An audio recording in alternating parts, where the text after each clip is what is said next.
Ya, Assalamualaikum warahmatullahi wabarakatuh. Saya Zidane Alvara, NIM 1130465 akan membawakan sebuah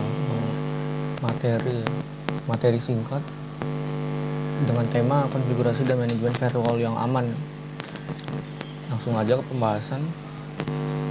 Yang pertama, poin-poin pembahasan yang pertama, pengertian firewall, cara kerjanya, manfaatnya, dan konfigurasinya tuh. Langsung aja ya ke poin pertama, pengertian firewall ya. Firewall adalah sistem keamanan yang melindungi komputer Anda dari berbagai ancaman di jaringan internet. Firewall ini bekerja sebagai sekat atau tembok yang membatasi komputer dari jaringan internet melalui firewall ya. Firewall itu bahasa Inggris yang artinya tembok api ya. Inilah Anda bisa mengatur data, informasi, dan kegiatan apa yang boleh lalu lalang dari jaringan internet ke komputer dan begitu pula sebaliknya. Terdapat dua macam firewall ya. Yang pertama yaitu firewall model hardware dan model software. Keduanya memiliki konfigurasi dan pengaturan berbeda. Meski begitu, keduanya tetap memiliki fungsi yang utama, yang ini melindungi keamanan jaringan. Jadi itu firewall itu analoginya tuh kayak rumah kita. Ini kan komputer, rumah kita ini kan komputer, pagarnya itu firewall. Jadi melindungi dari ancaman maling, ini itu dan sebagainya.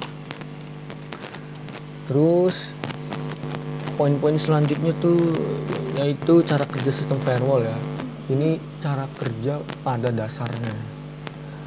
Yang pertama, mengontrol dan mengawasi paket data yang ada dalam jaringan. Jadi itu paket data masuk tuh, keluar masuknya paket itu diawasi sama firewall nih. Takutnya apa, ada suatu paket yang dimana tuh dibungkus paketnya itu ada, siapa tahu kan ada virus dibungkus dengan paket. Jadi kan zaman sekarang mah kan semakin canggih kan ya.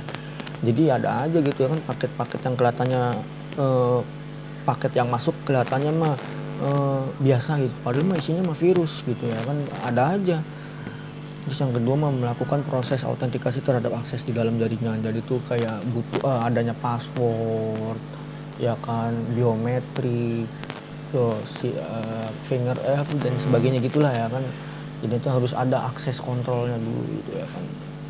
Terus yang ketiga tuh yaitu melakukan recording dari situs arus satu sesi. Jadi itu setiap ada sesi itu tuh harus dicatat, direkam gitu ya kan. Kayak sesi ini tuh kejadiannya tuh apa aja gitu. Tercatat sama firewall. Takutnya ada virus apa-apa kan direkam langsung dijadiin notifikasi. Manfaatnya firewall ya, mencegah terjadi pembajakan konten pada jaringan. Wah, ini yang sering terjadi ya. Takutnya apa, ada ini yang masuk ya kan, apa nih, paket nggak jelas apa, ke file nggak jelas gitu ya kan, kita klik ya kan, udah deh bahaya. Nah, terus yang kedua tuh yaitu tuh mencegah masuk ke virus dan malware dari internet yang ada jelas itu. Melakukan pemblokiran terhadap konten berbahaya. Makanya tuh kayak ada suatu website suatu apa gitu ya kan, kita mau masuk gitu, terus tiba-tiba firewall munculin kayak peringatan gitu, jangan masuk ke website ini, ada sesuatu apa jebakan apa gimana gitu, misalnya itu muncul.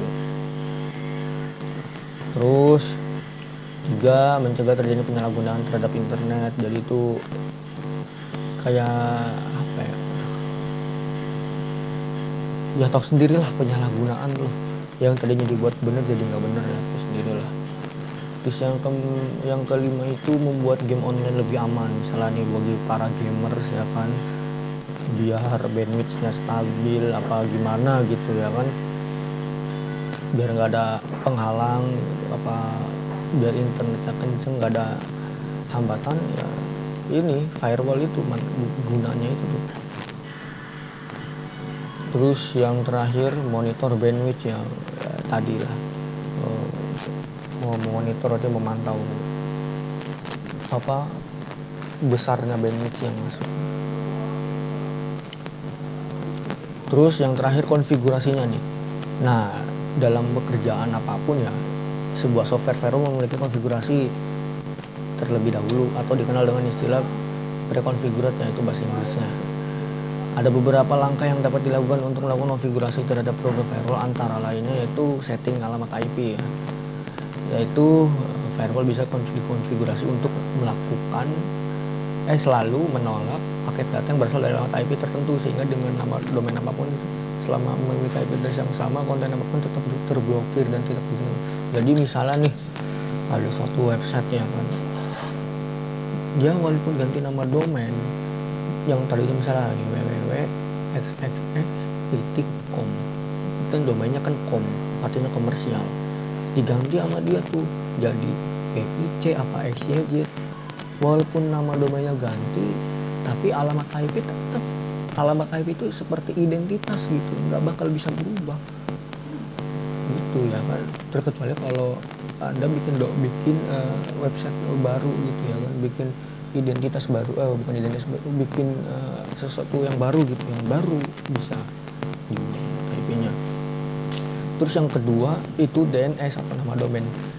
Nah, seperti IP address ya, pada konfigurasi ini firewall dapat dikonfigurasi berdasarkan DNS, dari mana paket data tersebut berasal, sehingga lebih mudah dikonfigurasi. Biasanya itu yang kayak tadi tuh kan, kalau alamat IP kan susah ya, nggak bisa diubah ya kan, walaupun domainnya diubah tetap aja ya kan, alamat IP nggak bisa diubah. Nah, kalau ini beda, DNS tuh bisa diubah, yang kayak yang tadi saya terangin ya. Walaupun misalnya misal domainnya .com apa .co.id, itu bisa diubah jadi XYZ, jadi gov, ada yang gov, terus dan sebagainya. Banyak sih domain di internet tuh, banyak domain-domainnya yang baru yang jarang dikenali ya. Yang kan biasanya kan kita kan domain-domain pada biasanya kan kayak com.co.id kalau region Indonesia, ada gov ya kan, itu kalau website institut pemerintah dan lain-lain ya. Nah ini nih yang tidak bisa dijawab sama firewall. Yang pertama tuh social engineering sama internal attacker, orang dalam. Nah ini susah, nggak bisa. Kenapa kok nggak bisa? Ya karena gini loh, backdoor itu kan kayak sejenis umpan. Umpannya itu dari orang dalam. Orang dalamnya itu bisa jadi dia tuh ada bekerja sama attacker, sama yang misalnya nih, ada gue nggak suka nih sama perusahaan ini nih. Nah, gue deketin orang dalam, malah gue kasih iming-iming duit atau berapa, yang penting gue tuh gimana caranya bisa meruntuhkan perusahaan tersebut gitu ya. Ini yang nggak bisa dijangkau firewall. Eksternal dan eksternalnya, ada internal, ada internal social engineering, eksternal tuh internal itu attacker, eksternal tuh social engineering, backdoor ya. Susah itu, nggak bisa itu. Nah ini yang poin terakhir ya. Kurang lebihnya mohon maaf apabila ada kekurangan ya, karena saya membahas secara singkatnya aja ya. Selebihnya tuh bisa dilihat dari Google. Kurang lebihnya mohon maaf. Assalamualaikum warahmatullahi wabarakatuh.